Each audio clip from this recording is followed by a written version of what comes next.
For 150 years, human industry has relied on a simple trade: burn cheap fuel for energy and vent the exhaust directly into the sky. We have been pumping carbon dioxide into the atmosphere at a staggering rate. The global spread of combustion engines only accelerated that buildup. Millions of tailpipes joined millions of smokestacks, creating a dense, insulating blanket of gas that traps heat and destabilizes the global climate. The planet does have its own biological filters. Trees and ground vegetation absorb carbon dioxide as they grow, but human output has vastly outpaced biology. A forest works steadily, but it simply cannot scrub the air fast enough to offset billions of tons of industrial exhaust. Because of that massive historical backlog, simply stopping new emissions is no longer an option. Even if every engine and factory shut down tomorrow, the carbon already floating in the air will remain there for centuries. To restore the balance, we have to actively pull that old gas back out of the sky. We have to run the Industrial Revolution in reverse. That is the exact purpose of this facility. It operates as an anti-factory. Instead of burning fuel and emitting smoke, it uses energy to inhale ambient air and physically scrub the carbon out of it. Looking at this schematic, the Did You Know section highlights the scale of the operation. A single plant can extract 1 million tons of CO2 every year, the physical equivalent of removing 200,000 cars from the road. This facility proves that large-scale atmospheric scrubbing is a physical reality, moving the technology from theoretical research to a functioning tool of industrial climate management. Returning to the diagram, the first step is the air intake. This grid of fans draws ambient air directly into the system. Behind them, specialized chemical filters act like molecular magnets, trapping the carbon dioxide while letting the rest of the air flow through.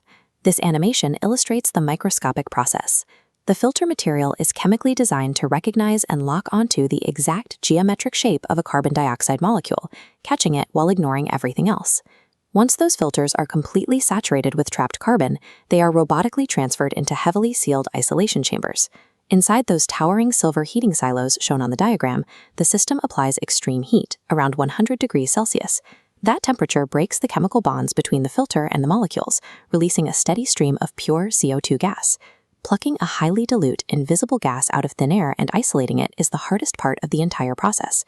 Once concentrated, we finally have control over the carbon. The next phase is compression. Powerful industrial machines squeeze that purified gas down until it turns into a high-pressure liquid. In this dense state, it becomes highly efficient to pump in bulk through pipelines or load onto cargo ships for transport.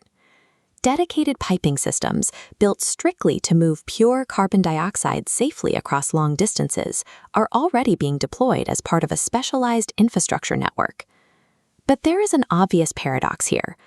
Running giant industrial fans, thermal heating silos, and heavy compressors inherently requires an immense, continuous supply of electricity.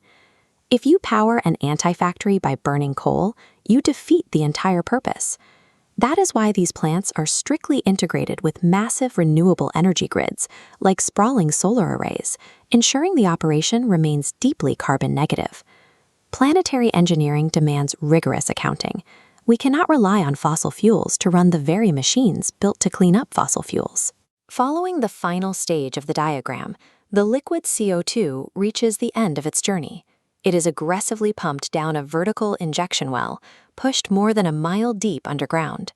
The target is highly specific: porous volcanic rock formations positioned far below the Earth's natural water tables, offering a vast, empty geological sponge. This visual demonstrates a chemical process called mineralization. Over time, the liquid carbon dioxide bonds with the minerals in the surrounding rock, gradually crystallizing into a permanent solid.